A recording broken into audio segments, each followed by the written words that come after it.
of Psychology here at ASU. I'm Luke Watterson. I'm a graduate student in the psychology department. MDPV looks about as addictive, if not more so, than methamphetamine. I think synthetic drugs are here to stay. I mean, we've only been looking at the bath salts, these what are called synthetic cathinones.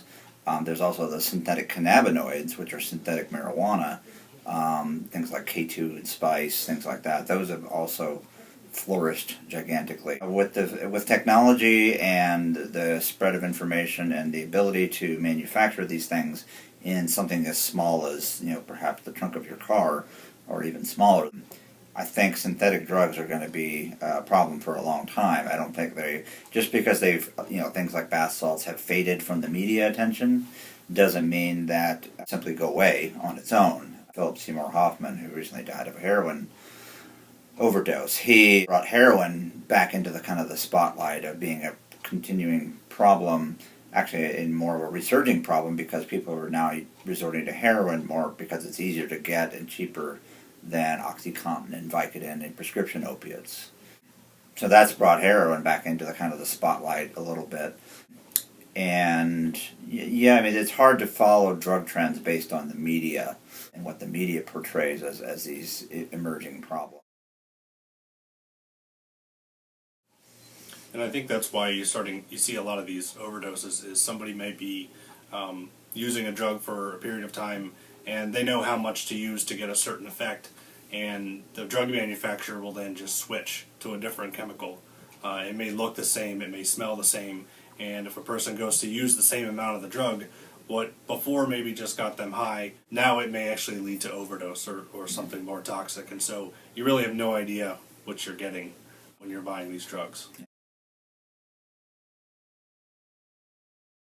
I think people are always looking for a cheaper, more readily alternative. I mean, that would be one of my major opinions as to why people try something new. It's very available. You used to be able to buy bath salts at gas stations. I mean, you wouldn't have to go too far from Tempe campus here to find a smoke shop or something that sold bath salts.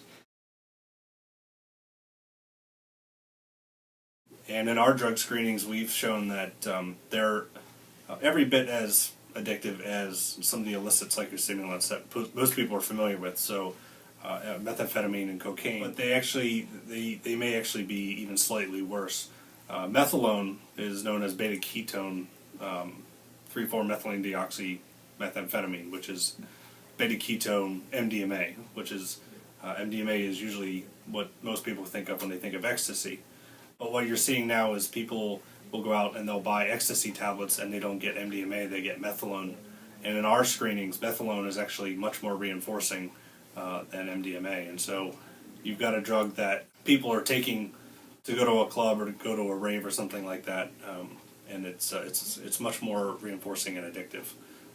So in some ways, they look like they may actually be worse than the illicit drugs that most people are familiar with. When we first started studying bath salts, we actually, believe it or not, before they were commercially available, we started studying them while they were actually still available over the internet. And this is before the DEA made them completely illegal. But we found that some of the stuff we had bought was actually not what it was sold as. It was a completely different molecule. It was still pure. It just wasn't what it was supposed to be. And this is a frequent problem when people overdose. They have absolutely no idea what concentration or what other elements are in this white powder or off-white powder that you get on the streets. It could be almost anything. The World Drug Report recently came out a few months ago, and first time in history, the number of drugs that have been detected on international drug markets, those that are considered legal highs, now outnumber those that are actually regulated by international drug treaties.